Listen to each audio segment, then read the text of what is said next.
여러분 안녕하십니까? 3월 20일 여시 뉴스입니다. 첫 소식입니다. 여수 폭발 사고로 숨진 6명의 건설 노동자의 영결식과 노제가 유족들과 동료들의 오열 속에서 치러졌습니다. 대림산업 폭발 사고로 숨진 이들은 고 김종태, 백중만, 서재득, 조계호, 김경현, 이승필 건설 노동자입니다. 고인들의 장례는 어제 오전 9시 전남 여수시 여수 장례식장에서 이뤄졌습니다. 유족들은 고인들의 영정과 간을 부여잡고 네가 왜 죽어 이렇게 못 보내라며 망형자실에 안타까움을 더했습니다.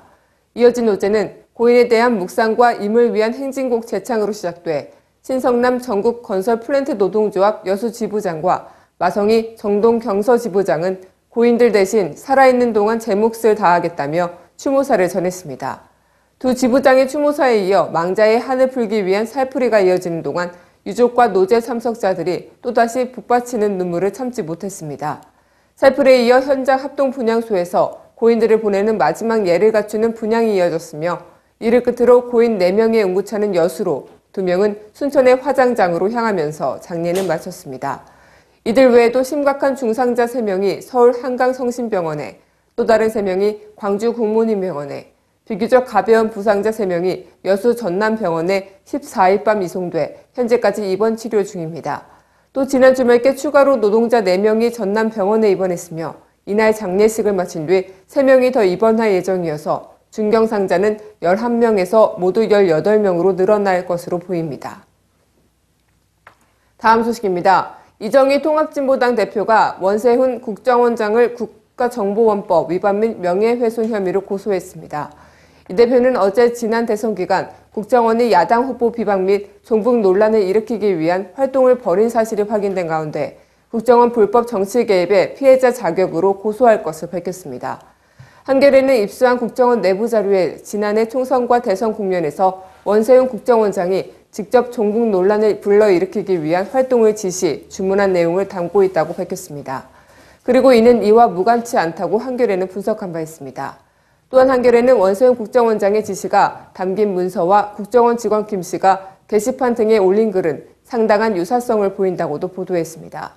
이에 통합진보당은 이날 보도자료를 내고 원세훈 국정원장과 여직원은 정실 개입 금지라는 국정원법을 정면으로 위반했다고 고소 취지를 밝혔습니다.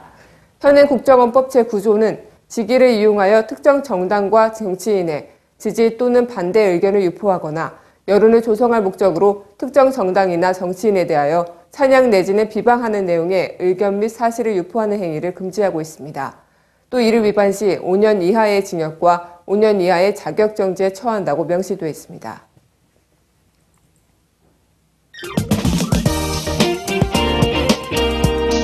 관심입니다.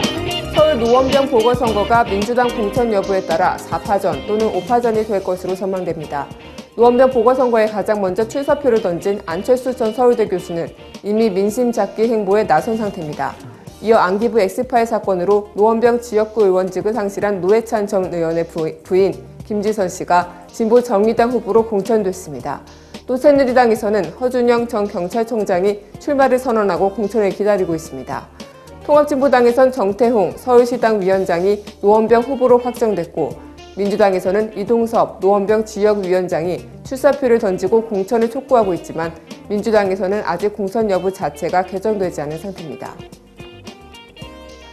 북한 외무성이 한반도에 미군의 B-52 전략폭격기가 재차 출격하면 군사적 대응을 할 것이라고 밝혔습니다.